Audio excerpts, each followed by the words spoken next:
Welcome students, welcome to AIR Gurukul. My name is Rohit Shrivastava और इस session में हम लोग विस्कोसिटी में स्टोक्स लॉ पढ़ेंगे। Okay, let's begin the session. तो देखो, स्टोक्स थ्योरम या स्टोक्स लॉ ये कहता है कि कोई भी बॉडी, ठीक है, वो अगर किसी लिक्विड में जाती है और अगर किसी वेलोसिटी से उस लिक्विड में मूव करना शुरू कर रही है किसी भी डायरेक्शन में, तो उसमें एक विस्कस फोर्स लगता है। ठीक है, और जो भी विस्कस फोर्स होता है वो तीन चीज़ों पे डिपेंड करता है। एक, उसके शेप पे, ठीक है, first shape and size of the object. Second, speed of the object, जिस स्पीड से वो ऑब्जेक्ट मूव कर रहा है उस फ्लूइड के अंदर। और third, viscosity of the fluid या coefficient of viscosity of the fluid. तो फ्लूइड की ईटा है या विस्कोसिटी, उस पर भी डिपेंड करता है। ठीक है, तो स्टोक्स थ्योरम यही कहता है, जो मैं बता रहा था, कि विस्कस फोर्स जो लग रहा है उस ऑब्जेक्ट पे जो फ्लूइड के अंदर मूव कर रहा है, वो तीन चीज़ों पर डिपेंड करता है। वो तीन चीज़ें ये हैं। ठीक है, यानी अगर मान लो कोई कंटेनर है हमारे पास, ठीक है, या फिर एक काम करो, एक रिवर बॉडी है, ठीक है, उस रिवर बॉडी में एक फ्लूइड जो है, सॉरी, एक ऑब्जेक्ट जो है m मास का, वो v वेलोसिटी से मूव कर रहा है राइटवर्ड डायरेक्शन में। ठीक है, तो अब जैसे हम हवा में मूव करते हैं, पानी में जाओगे मूव करना तो उतना आसान नहीं रहता, राइट। तुम्हें खुद महसूस होता है कि एक अपोजिशन लग रहा है, वही इसको भी महसूस होगा। और ये जो अपोजिशन फोर्स या विस्कस फोर्स लगता है, ये अपोजिट डायरेक्शन में लगता है।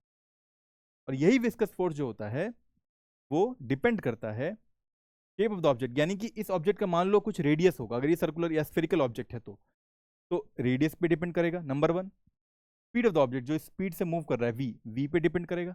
और विस्कोसिटी ऑफ द फ्लूइड, ईटा, इस फ्लूइड का जो ईटा होगा, कोफिशिएंट विस्कोसिटी, उस पे भी डिपेंड करेगा। ठीक है, अब इनकी जो पावर्स हैं यहाँ मैंने 1 1 1 लिए हैं, ये अज्यूम नहीं कर सकते हम लोग।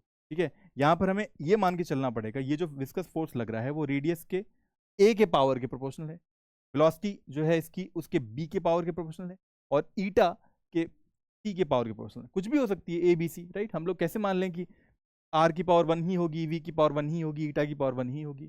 ठीक है, कुछ भी पावर हो सकती है, लेकिन इनके मल्टीप्लीकेशन के प्रोपोर्शनल में होती है, ये बात एकदम तय है, यही स्टोक्स लॉ कहता है। ठीक है, अब डिटेल में समझते हैं इसे। तो स्फेरिकल ऑब्जेक्ट इनसाइड लिक्विड अगर है तो उसका अपना रेडियस होगा उस स्फेयर का, ठीक है, स्पीड भी होगी उस स्फेयर की, और कोएफिशिएंट ऑफ विस्कोसिटी जो फ्लूइड की होगी, ईटा। तो ये जो विस्कस फोर्स लगेगा उस ऑब्जेक्ट के ऊपर जो फ्लूइड में मूव कर रहा है, वो इन, मैंने बताया ना, आर की पावर ए, वी की पावर बी और ईटा की पावर सी के प्रोपोर्शनल हम मान के चलेंगे। ठीक है, अब डायमेंशनल एनालिसिस करके हम लोग ये पता करेंगे कि ये ए, बी और सी क्या होंगी। ठीक है, तो एक चीज नोटिस करो कि अगर वही रिवर बॉडी ले लो और ये फ्लूइड के अंदर ये ऑब्जेक्ट m मास का अगर v वेलोसिटी से मूव कर रहा है, ठीक है, इसकी रेडियस r है, ठीक है, और जो फ्लूइड है उसका कोएफिशिएंट विस्कोसिटी ईटा है, तो विस्कस फोर्स ऑब्वियस सी बात है अपोजिशन डायरेक्शन में लगता है, राइट, बिकॉज वो अपोज करता है मोशन को। तो जो फोर्स है वो कुछ ऐसा आता है, ये स्टोक्स लॉ ने बताया। अब फोर्स का डायमेंशन क्या होगा? न्यूटन। और न्यूटन को हम लोग कैसे लिखते थे? Mass into acceleration, right. Mass होता है केजी में यानी कि m, और एक्सेलरेशन क्या होगा? मीटर पर सेकंड स्क्वायर यानी कि LT-2। मीटर अपॉन में सेकंड स्क्वायर करेंगे तो T-2 हो जाएगा, यही डायमेंशन होता था ना फोर्स का। तो यहां मैंने लिख दिया फोर्स की जगह पे MLT-2।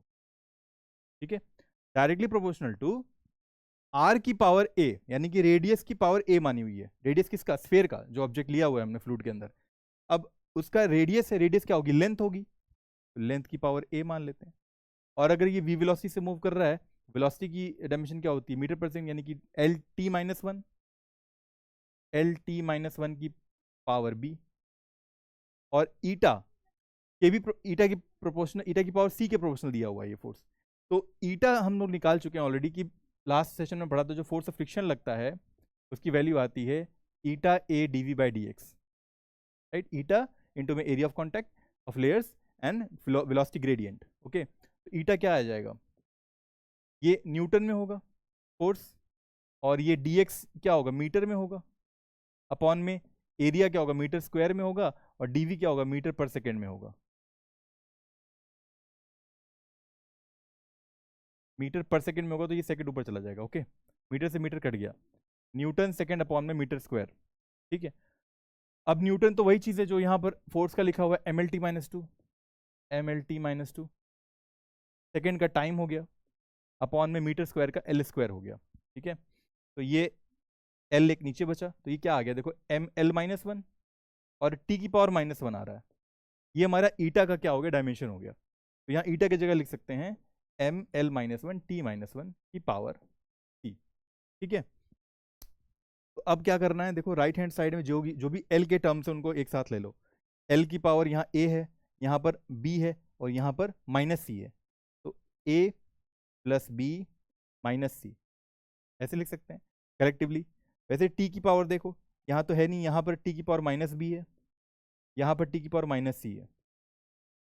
ठीक है, और m सिर्फ बच रहा है, और m यहाँ है नहीं, यहाँ पर है, m की पावर c है। ठीक है, ये इसके प्रोपोर्शनल है m l t -2 के। तो अब अगर कंपेयर करें, m की पावर यहाँ 1 है, यहाँ m की पावर c है, तो c डायरेक्टली 1 आ गया, और l की पावर यहाँ 1 है, यहाँ पर क्या है, a + b - c = 1, ऐसा लिख सकते हैं ना। तो c की पावर 1 रख दो यहाँ पर, तो a + b कितना आ गया, 2 आ गया। और अब t को कंपेयर करो, t -2 है यहाँ पर, -b - c है, यानी कि -b - c = -2, यानी कि b + c = 2 है। ठीक है, और c की वैल्यू 1 दी हुई है, तो b की वैल्यू कितनी आ जाएगी, 2 - 1 यानी कि 1। यहाँ 1 रख दें अगर b की वैल्यू, तो 2 - 1 1 हो जाएगा। तो a की पावर 1 हो गया, b की पावर 1 हो गया, c की पावर 1 हो गया, तीनों की पावर 1 आ गई है। हमने अजम्पशन नहीं किया था शुरू शुरू में कि ए बी सी 1 ही होगा, हाँ, लेकिन डायमेंशन एनालिसिस करने से ये मिल रहा है कि ए बी सी तीनों ही क्या हैं, 1 ही हैं। तो जो ये फॉर्मूला होगा ना विस्कस फोर्स का, तो मिटा दे रहा हूँ मैं, जो विस्कस फोर्स है हमारा, जो कि लिक्विड में कोई ऑब्जेक्ट मूव करता है उसके ऊपर जो लगता है अपोजिट डायरेक्शन में, उसकी वैल्यू आती है r की पावर 1, जो रेडियस होगा उसकी पावर 1, वेलोसिटी की पावर, जो जिस वेलोसिटी से मूव कर रहा है उसकी पावर भी 1, और जो विस्कोसिटी है उसकी पावर भी 1। ठीक है, ऐसे लिख सकते हैं हम लोग डायरेक्टली फॉर्मूला। लेकिन ये पूरा फॉर्मूला नहीं है, यहाँ पर एक कांस्टेंट भी आता है, एक्सपेरिमेंटली फाइंड किया गया कि दैट वैल्यू इज 6 पाई। तो जो पूरा फॉर्मूला होता है विस्कस फोर्स का वो होता है 6 पाई आर वी ईटा। ठीक है, 6 पाई हमने कैसे पाया है, एक्सपेरिमेंटली। ठीक है, अब इस क्वेश्चन में देखते हैं, अगर कोई रिवर बॉडी है या एक फ्लूइड बॉडी है जिसमें कि एक सॉलिड स्फीयर मूव कर रहा है राइटवर्ड डायरेक्शन में, वेलोसिटी v से, v की वेलोसिटी दी हुई है 10⁻³ मीटर/सेकंड दी हुई है, और उस स्फीयर का, सॉलिड स्फीयर का जो रेडियस है 0.5 मीटर है, मास दिया हुआ है 6.28 kg, और जो ईटा है फ्लूइड का वो 10⁻³ न्यूटन/सेकंड/मीटर स्क्वायर है। ठीक है, तो हमें पूछा है कि find the acceleration of the object, क्या होगा। तो अब जाहिर सी बात है ये राइटवर्ड डायरेक्शन में मूव कर रहा है फ्लूइड में, तो फ्लूइड के अंदर एक विस्कस फोर्स लगेगा इस ऑब्जेक्ट के ऊपर। ठीक है, एफ वी से मैंने शो कर दिया विस्कस फोर्स को, और यही विस्कस फोर्स क्या होता है, 6 पाई ईटा आर वी होता है, अभी डिराइव किया हमने। ठीक है, तो अब विस्कस फोर्स ही जो है एक्सेलरेशन डेवलप करेगा इसमें, इस डायरेक्शन में, राइट। तो इसको एम ए से रिप्लेस कर सकते हैं हम लोग, 6 पाई ईटा आर वी। अब m की वैल्यू दी हुई है 6.28, a निकालना है, 6 पाई ईटा दिया हुआ है क्या, यस, 10⁻³ r क्या दिया हुआ है 0.5, और जो वेलोसिटी है जिससे मूव कर रहा है वो 10⁻³ है। ठीक है, तो एक्सेलरेशन कितना आ गया, 6 × 3.14 × 10, अच्छा ये दोनों कैंसिल ही हो गए, इंटू हम लोग क्या लिख सकते हैं 0.5 ना, 6 × 3.14 पाई की जगह रख दिया हमने, इंटू 0.5, ये दोनों कैंसिल ही हो गए, और ये जो 6.28 है वो नीचे आ गया, ये दोनों कैंसिल हो गए, 2 3 6 हो गया। ये आंसर हमारा आ रहा है 3/2, है ना, यानी कि 1.5 metre second square. Option B is right. ठीक है, आगे बढ़ते हैं। इस क्वेश्चन में दिया है find the distance travelled by the object before stopping. अब अगेन वही फ्लूइड बॉडी है, उसमें एक ऑब्जेक्ट, स्फेरिकल ऑब्जेक्ट मूव कर रहा है v वेलोसिटी से, इसका रेडियस r दिया हुआ है स्फेरिकल ऑब्जेक्ट का, मास m है, ईटा है फ्लूइड की कोफिशिएंट ऑफ विस्कोसिटी। अब ये अगर ऑब्जेक्ट राइटवर्ड डायरेक्शन में मूव कर रहा है v वेलोसिटी से, तो विस्कस फोर्स अपोजिट डायरेक्शन में लगेगा, यानी कि इधर लगेगा, और जिसकी वजह से इसमें एक एक्सेलरेशन भी डेवलप होगी इधर की ओर, ये विस्कस फोर्स है। अब एक्सेलरेशन जो डेवलप होगी उसकी वैल्यू क्या होगी, जो विस्कस फोर्स है वो एम ए के बराबर होगा ना, और विस्कस फोर्स का फॉर्मूला हम जानते हैं कि 6 पाई ईटा आर वी होता है एम ए, तो एक्सेलरेशन कितना आ गया 6 pi eta are we upon में एम। ठीक है, ऑलराइट। अब एक चीज़ नोटिस करो कि जो वेलोसिटी है वो जाहिर सी बात है फोर्स इधर की ओर लग रहा है तो एक्सेलरेशन इधर की ओर है, तो वेलोसिटी कम होती चली जाएगी। वेलोसिटी कम होते होते एक पॉइंट ऐसा आएगा जहां पर वेलोसिटी जीरो हो जाएगी। यहाँ पर कहीं पहुंचा जहां पर वेलोसिटी जीरो हो गई, तो जब जीरो हुई वेलोसिटी, रुक गई आके फाइनली ऑब्जेक्ट, तो तब तक उसने कितना डिस्टेंस ट्रैवल कर लिया, यही पूछा है, final distance travel by the object before stopping. ठीक है, अब वेलोसिटी घटती चली जा रही है, तो क्या अगर वेलोसिटी घट रही है तो क्या एक्सेलरेशन कांस्टेंट रहेगा? नहीं, एक्सेलरेशन भी घटेगा ना। सॉरी, यस, वेलोसिटी अगर घट रही है तो एक्सेलरेशन चेंज होगा, राइट। और एक्सेलरेशन अगर चेंज होगा, वेरिएबल एक्सेलरेशन है, नॉन यूनिफॉर्म एक्सेलरेशन है, तो हम लोग क्या यहाँ पर सिंपली ये फॉर्मूला लगा सकते हैं, v square equal to u square plus 2as वाला? नहीं लगा सकते ना, बिकॉज ये लगाते हैं तब जब एक्सेलरेशन कांस्टेंट होता है, यहाँ एक्सेलरेशन वेरी कर रहा है, तब ये फॉर्मूला नहीं लगेगा।